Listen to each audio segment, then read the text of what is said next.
Pope Francis's idea, his whole idea of this culture of encounter is something very fascinating, first and foremost. And I think he has developed this whole concept of culture of encounter from his own experience of life.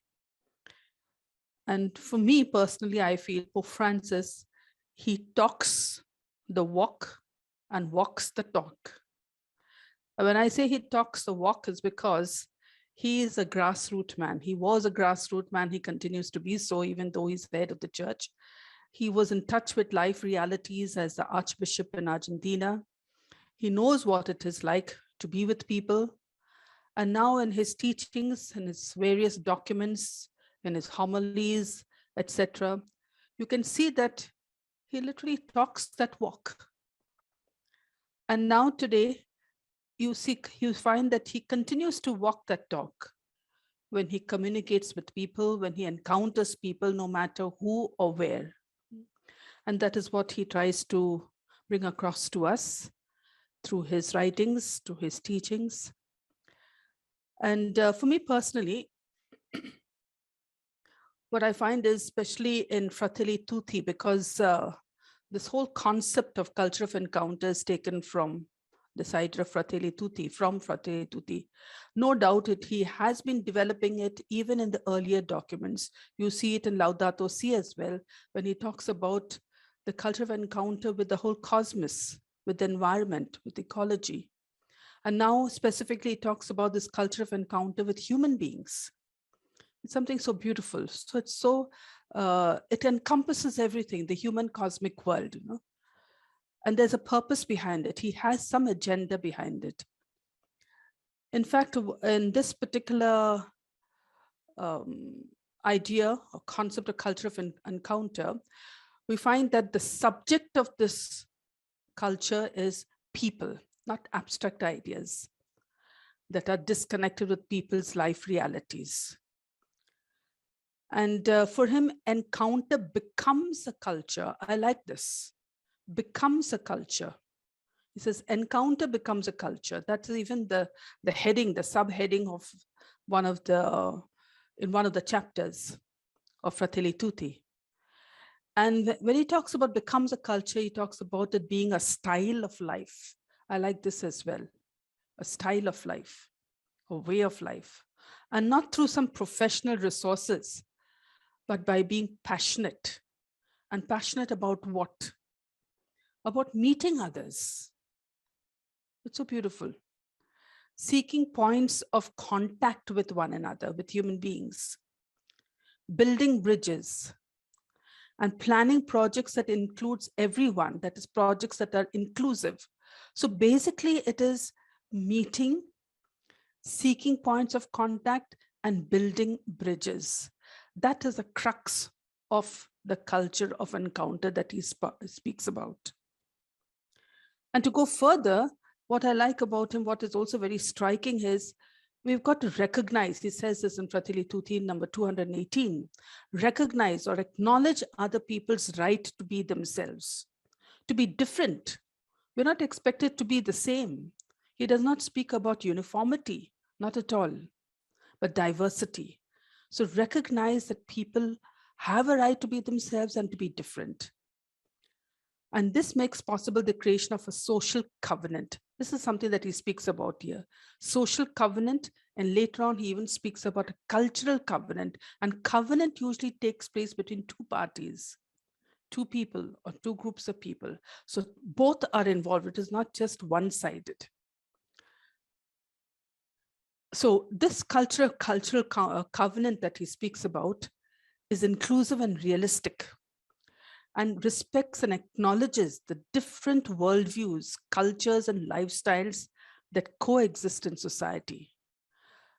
Even this is so essential today for this culture of encounter, to respect, to recognize and acknowledge different worldviews, cultures, lifestyles. There's no superior, inferior. Each one is unique. Each one is beautiful, and that coexist. And further on, he also speaks about This cultural encounter, covenant, entails respect for diversity by offering opportunities for advancement and social integration to all. So this advancement and social integration he speaks about, not just a few, but to all, and especially the poor and those who are in the peripheries. And I'm sure when he was writing this, he was thinking of those, of the migrants, the refugees, the marginalized, because all are included in the social integration as well as offering opportunities for advancement.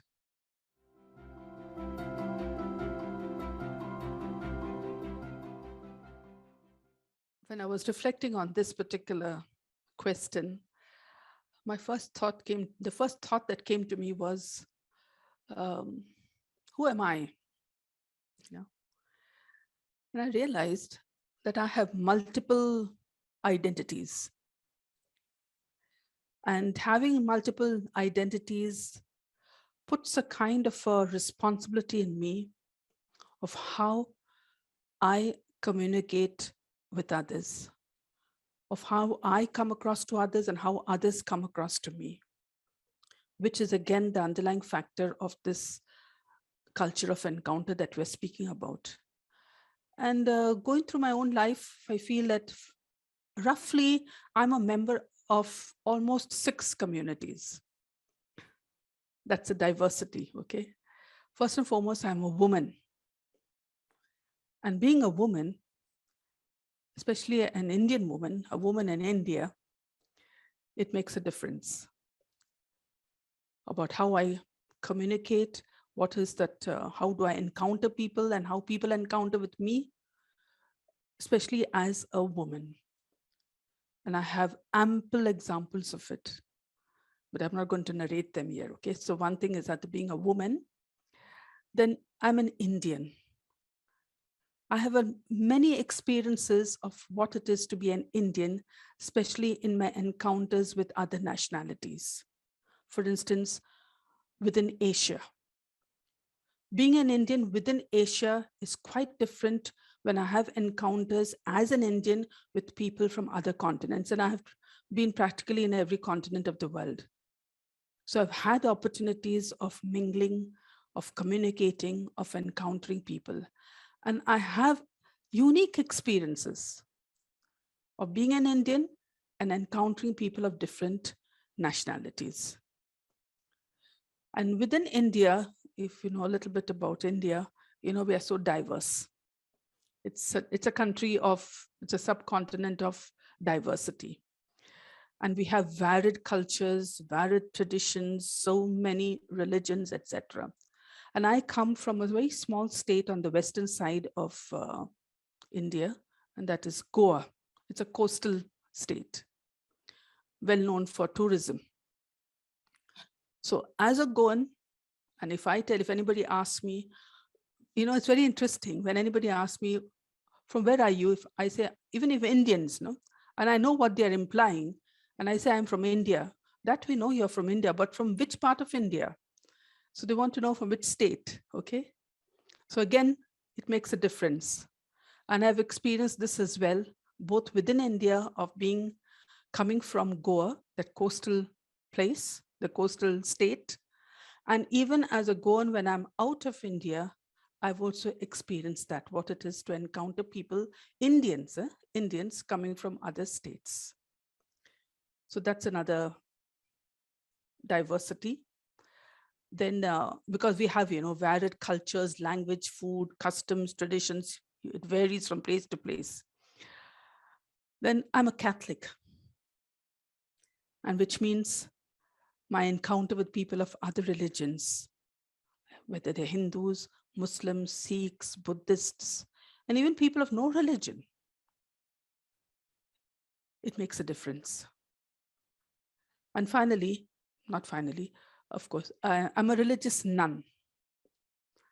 So again, when people come to know that I'm a religious nun, you can see, especially my relationship or my encounters with the clergy or with laymen and women or with people of the other religions. Again, it's a different encounter. And finally, as a scholar or as a theologian. So that's another experience that I have also of encounter. So it's varied, and I have to, behind my mind, I have all this baggage, as it were, when I'm encountering people or when others are encountering me. So it's a very rich experience.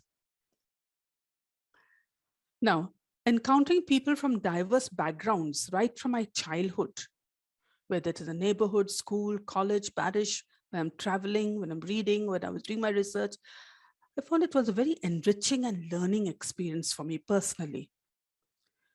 In fact, there was a kind of an awareness and a sense of awesome wonder at the diversity that prevails in my country as well as in the world.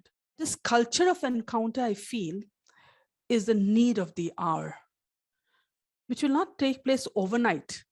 Why? Because you see, we carry a baggage of socio-cultural and religious prejudices. And these divisive misconceptions are today politicized. Today, in many, many countries, including my own, we make use of cultures, we make use of traditions, religions, etc., and politicize it to create a division. And this is birthing a popularist culture of hatred, indifference, and individualism. I can see that happening in my own country in the past few years. Maybe say about 5 or 10 years ago, we could move freely. And there was no apprehensions, could talk freely. But today I'm so conscious. Now, who's listening to me? Is that person a Hindu or a Muslim, or is from which background, So we have to be so guarded. We have to be so guarded. And this is creating that kind of the popularist culture of hatred, indifference, individualism. A culture of encounter will enable us to combat this rapidly growing culture, I feel, that is enhanced by technology and widening the socio-cultural and religious gaps among people. I think this is the need of the times, and that is what Pope Francis is wanting to talk about. Because if we want to combat this growing culture of division, the only way I feel is this culture of encounter. So basically, I feel that this culture of encounter will definitely, if we take it seriously, it will definitely bring about a metanoia, a conversion, a change, a healthy change.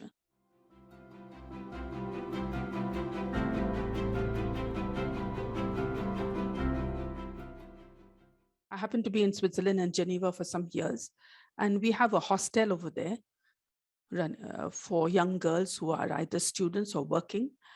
And I thought, because they're coming from so many countries, they were coming from about 55 countries in the world. So I chose some representing from different continents or countries and all that, and I interviewed them.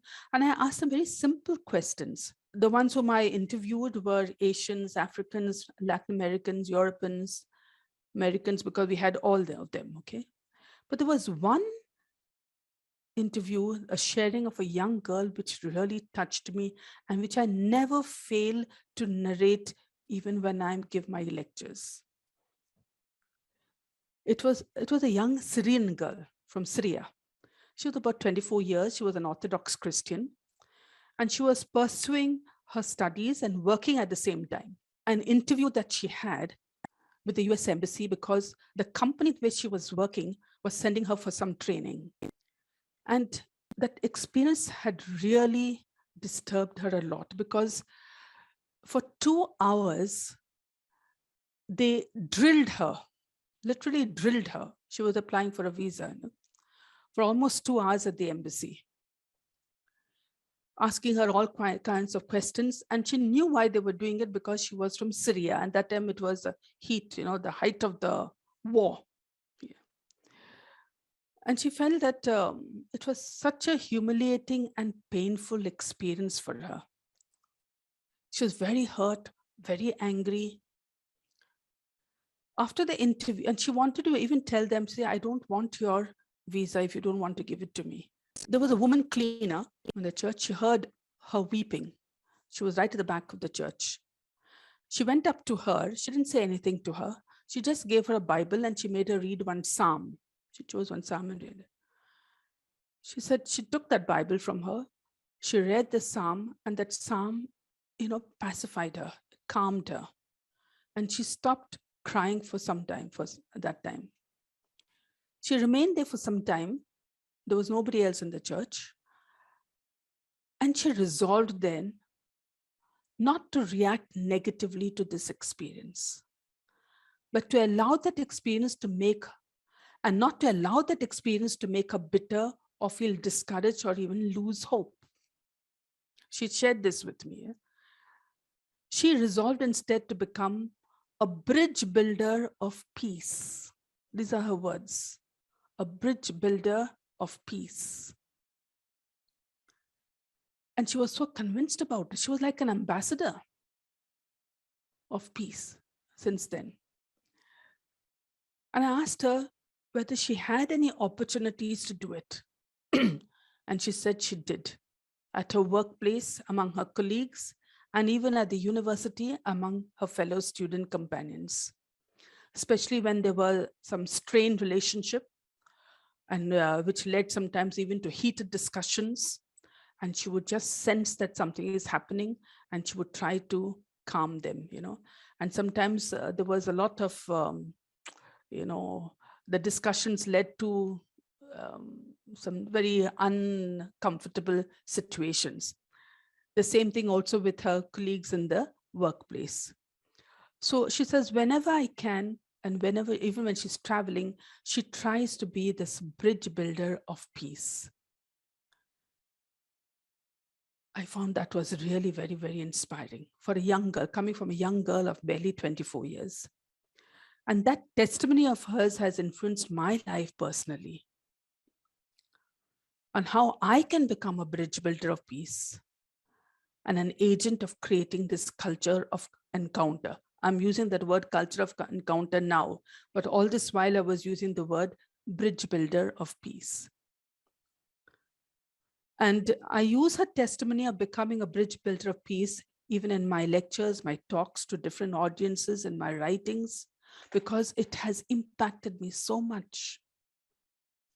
In little ways, we can do it, in little ways.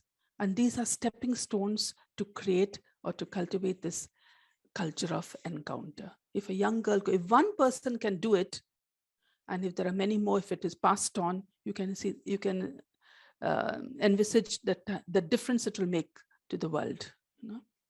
So that is what I would like to share, how it has touched me and impacted my life personally.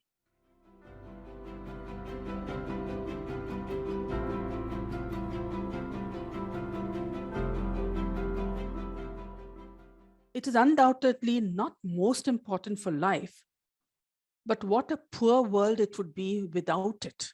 Someone said this.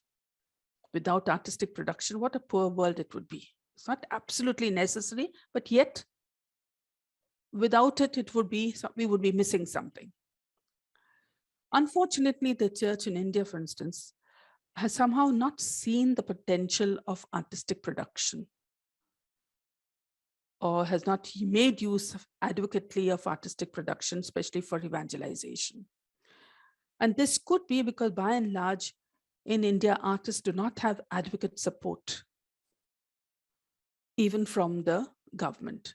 So that's the reason probably why it's only the films and the popular films that attract people, but not otherwise. So that you find that because culturally, perhaps the people are different here.